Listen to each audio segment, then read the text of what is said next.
Today on Drawbli. Ben is drawing environments. Hey, I'm Ben. And I'm Abby. And we are self-taught artists documenting our journey of learning to draw, which is, of course, better with friends. So, click that subscribe button if you're new around here. And check out our guidebook, How to Easily Draw Every Day, at the link below in the description. Why did you draw environments? Why did you even do that? Why? Well, it's in the course that I've been going through by Calden Dubell. Right. And how's that going for you?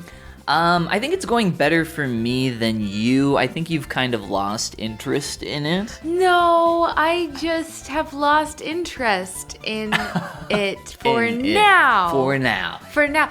I'm in orbit around it. And just as the Earth orbits farther from the sun on an axis during the winter, I shall orbit back to it in the summer of my own time. So next summer. Or possibly later. So I've found going through that content that because a lot of it is like review and beginner type stuff for us, I kind of went through it really quick. The later stuff is a lot better, and you can start creating some cool assignments based on some of the stuff he does, which for me is something that I really like from a course. Assignments? Yes, absolutely. Something to discipline yourself to improve at. If only there was somebody to grade said assignments, then we would truly we be can set. grade each other's assignments. I don't know if I'm qualified. Oh, I don't think I'm qualified either, but who cares? Maybe if we email the instructor, he'll grade them for us. Well, there is like a place you can submit assignments on the course. So maybe we can just ask them like, hey, give this a letter grade, give us a percentage. Feel free to be like really strict with your grading. But you can pick any letter and it can represent whatever you want it to. Yeah, you get a W for win. Yeah. You're winning. So a really cool thing I learned about environment sketching that I hadn't thought about. Check this out, this little grid drawing. I found it really helpful, and I had a breakthrough on clouds. Nuh-uh. So clouds are our sworn enemies. Clouds are our sworn enemies. This is very true. So something that he talked about, I've heard a lot of different things about doing environments. Like there's a foreground, a midground, and a background separated into these layers. I'm like, that's cool, that's helpful, yeah, but I've heard all this stuff before. But thinking of drawing like a polygonal grid over your geometry, and instead thinking of your environment less as like, I don't know, whenever I've done environments before, I've just like tried to match what I'm looking at, but this time I'm like more thinking about the form that I'm seeing. And the way he took like a big cluster of trees and broke that down into like just a sphere. He's like, shade this area like you would a sphere. I was like, okay, yeah, that actually makes a lot of sense. It's just like one big shape. So thinking about that here was very helpful. Well, you are re-piquing my interest in the course. Your interest has been piqued once again. Yes. And the big breakthrough on the clouds, the way he was drawing his clouds are essentially like half spheres. Clouds are flat on the bottom. And not all clouds, but the more I look at clouds in the sky just from observation, the more I'm like, hey, all these clouds do be kind of flat on the bottom. I don't know why that is. I don't know either. I'm sure a cloud specialist could tell us. A cloud specialist could tell us. Any cloud specialist out there, please comment below and tell us about flat-bottomed clouds. Or it could just be a cloud and flat bottom. Yeah, they don't have juicy badonks. They're flat down there. So this is just, like the warm-up assignment where there's a couple different, scenarios that he gives. He's like, draw a winding river, draw like a little house from an angle, with some different things in it. So that's kind of what this part of the assignment is. Oh, I like that. I do a few different environments, not just these four here. Okay. But Abby, before we started recording, you said, are you ready for this unhinged Drawbli recording session? Yeah. Why did you say that? Because it's going to be just completely unhinged, no filter. No filter? I think it's going to be unhinged because we just did a really hard CrossFit workout this morning and we're feeling absolutely dead. And we went to the grocery store and we meal prepped. And we've done a lot today. Yeah, it's been a busy day. Oh, and it's only 1:18. And I picked up a friend from the airport at 5:30 a.m. So I think that's where the I thought it was so funny last night when I was like, hey, I know you're going to go pick up Ariel from the airport. Do Yeah. you want me to do that for you?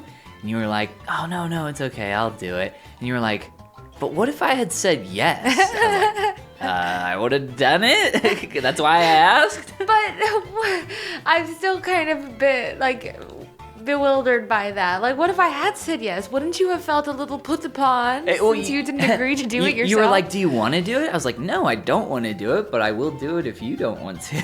I mean, I wouldn't have said I would do it, but nonetheless, I was floored at your level of gratitude of self-sacrifice. Anything for you. Well, thank you. Maybe not anything. Yes, I did go pick her up and it was fine, although they did have my ramp onto the highway closed, and so I had to backtrack a lot. So rude. But here's another example, back to our drawings real quick, of me drawing over the environment and like thinking about how it's sweeping and all this different stuff.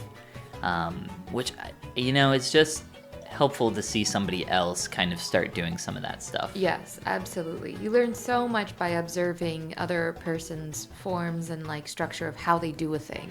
Yeah, just their general workflow. This is kind of like seeing what's going on behind the mind's eye. Because like when somebody's drawing an environment, you're not going to see them put in like these flowing planes. Yeah, typically. but this is him showing his thought process Yeah, in the course. exactly. And then this is you replicating that, which is really cool.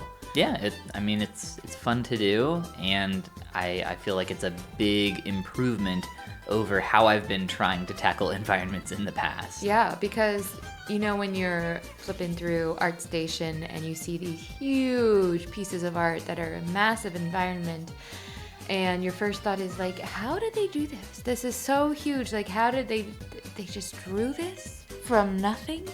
And this is a peek into the beginner's side of how. Yeah, I mean, we're really new to environments, and I'm actually surprised how different it feels from doing portraits. Oh, yeah? Like, when we first started doing portraits, we were terrified of doing faces, like at all. We were like, faces are so hard, it's impossible. But now I'm more comfortable doing faces, and now that I'm starting environments, I feel like, it's kind of going back to ground zero. It is. It's kind of like with faces where you're like, if I get this aspect wrong, the whole thing is gonna look wonky, but it comes down to foundations, as we know. But then how do you make that just foundational blockiness take on some artistic elegance? Like, there's all these things to consider, and it is hard. It is very hard. I like this environment a lot. I love your reference picture. That's such a beautiful shot. Yeah. I kind of picked a really complicated one, but I will say the one thing that I'm really excited to do more of going through this course content and think about more, which I think has been kind of eye-opening for me, is to not try to copy a reference one for one, but instead think about like how that thing was created and how I can use that information to like push forward. Does that make sense? So do you mean like how the road and city were created? No, like thinking about the perspective, using the reference as inspiration rather than trying to one-to-one copy it. So like if you're looking at, let's say, a flower, and instead of drawing the flower from that exact angle with the exact same lighting and everything, understanding like the shapes of the flower, and then you can draw it from any angle with any kind of lighting or any color, True. Instead of just copying exactly what you see, truly understanding and like kind of studying what you see. Well, it's really exciting to see you at the beginning of this journey, because I've seen you at the beginning of Portrait Journey, and to compare that with where you are today is really, really cool. So it's exciting to like really pinpoint this moment of, here we go. Can you believe that we've only been doing Drawbli for like roughly 2 years? When I was looking back through some old iPad artwork recently, I was like, oh yeah, wow, I was just like scrolling back through stuff. I'm like, wow, this was forever ago. And then I'm like looking at the date on it, and I'm like, Oh my God, this was like 6 months ago. What? It's just like crazy to look back and see the improvement. I love doing that, and it's so easy to do. We just flip back through the iPad, and Although it's my all iPad, right there. my iPad's running out of space, so I'm gonna have to Buy a new iPad. buy. Yes, that's what you do when your iPad runs out of space. You buy a new iPad. No, I'm gonna have to offload all those files, and I've kind of been putting it off because I know it's gonna take like literally an entire day. Oh, maybe you can help me with mine, because mine's also running out of space. I don't know if I want to do that. I can tell you how to do it. I can send you some YouTube videos. That's probably what I was gonna do. Is just okay, look at great. A couple YouTube videos. Excellent. Add that to my other list of tedious to-dos that I need to do. The kind that it's fine to put off, but like you're like, I should get to that at some point. I should. Abby, I forgot to tell you and everybody about my bug bite, so I guess I'll have to wait and save it for the next episode. So tantalizing. I know, but it was pretty dramatic. Terrible. It was dramatic. I wasn't even there, and I was almost feeling the drama. died. You did not almost die. I could have died. You could have died from something totally unrelated to the I bug could have bite. got some mysterious disease. Okay, I'm talking about it too much. We'll save A it. meteor could have come from the sky. That could have That's happened how you as could well. have died. Yeah. Anyway, there's my very poor environment plus all my little studies Poor. there, It's just so cool to trying to see figure study. things out.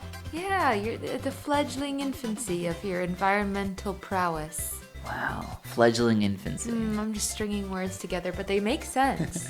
And if you want to be a fledgling, click that like and subscribe button and check out our guidebook, How to Easily Draw Every Day, at the link below in the description. Share your work on Instagram with #Drawbli because drawing is better with friends. And this is the part where we say Goodbye. Goomba. What you got in that cup there? Some kohi. What did you do to the kohi that you made it that I would not want to drink it? It's too sweet. It is too sweet. You don't way like too the sweet coffee. I do not like the sweet coffee. You like bitter things I because like you're it to a bitter taste person. like I dug it out of the gutter. What? Gross.